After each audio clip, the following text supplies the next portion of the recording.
गणेश पुराण में एक बड़ी अच्छी बात है, 3 जगह से भगवान तृप्त हो, 3-4 जगह हैं जहाँ से भगवान तृप्त हो जाते। एक तो आप गरीब को जो खिलाते हैं वो सीधे भगवान के अपने जन्मदिन पर कुछ लोगों को जमाइए, गरीब है, जिनको है नहीं, कुछ व्यवस्था, इसमें आपका आयुष बढ़ेगा, आपके घर का समृद्धि बढ़ेगी। मैं तो आपका एक शौक जैसा होना जिमाने में भोजन कराने से यज्ञ से ज्यादा भी पुण्य मिलता, और ऐसे लोगों को जमा दे जिनको आप जानते ही नहीं है तो ये तो बहुत बड़ी बात हो जाएगी। तो जब कोई ऐसा फंक्शन होता है तो उन्हें जमाइए। ग्रंथ में लिखा है आप गरीब दीन दुखियारों को जमाते हैं, इससे भगवान तृप्त। आप अग्नि में आहुति डालते हैं, उससे भगवान तृप्त हो। मेरी आप बहुत बात मानते हैं, एक और मान लो, क्या इतना बड़ा तांबे का पात्र ले लो, छोटा सा ले लो, हवन कुंड हमने बहुत भेजे लोगों को, पता नहीं कबाड़ खाने में पड़े हैं कि रखे हैं आपके यहाँ मालूम। इधर माता हाथ उठा रही है तो कुछ आम की लकड़ियां मंगा लो, आम।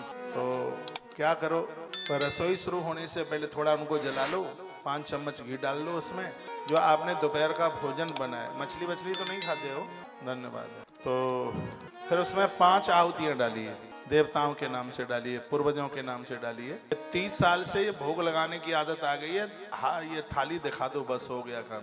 30 साल पहले तो अग्यारी जलाई जाती थी, यहाँ मेरी बूढ़ी माताएं बैठी होंगी, अंगारा जलाया जाता था, उसमें घी डाल करके ही आहुति डाली जाती थी। जब आग ऐसे लपट मारती थी तो कहा जाता था कि देवता बहुत प्रसन्न हैं और उसने देखो हमारी अग्यारी स्वीकार कर। और सही भोग लगाने का तरीका ढंग तो यही है, अग्नि जलाकर उसमें आहुति डाली जाए, इससे भगवान तृप्त होते हैं, इसी ग्रंथ में। और इस ग्रंथ में लिखा है गौ माता को जो आप खिलाते हैं, रोटी देते हैं, इससे तो पूरे 33 करोड़ ही देवता तृप्त हो। एक रोटी गैया को खिलाओ, सिगरे देवताओं का भोग लग गया।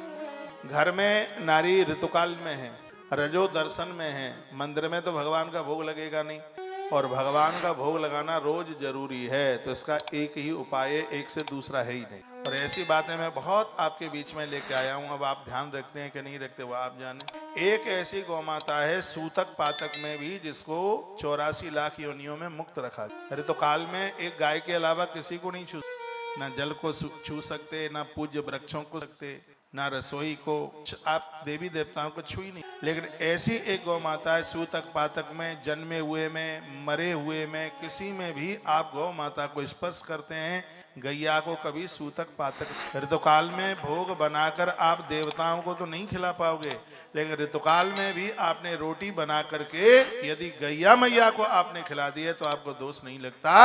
ये समझ लो कि हर क्षण हर पल भगवान के पेट में भोजन गया है। देखो गैया के माध्यम से भगवान भोजन कर रहा है तो वहां पर भी नहीं हो रहा, क्या भगवान की लीला है। तो और सीधे बनाकर मंदिर लेके जा रहे, तो इसमें गौ माता की महिमा भरी हुई है। तो ग्रंथ यह गणेश पुराण कहता है कि आप गाय को जो खिलाते हैं इससे भगवान तृप्त, आप गरीब को जमाते हो उससे भगवान तृप्त होता है, आप यज्ञ में आहुति डालते हो उससे भगवान तृप्त होता है, और आप ब्राह्मण को भोजन कराते हो उससे भगवान तृप्त होता है। 4 जगह से भगवान तृप्त।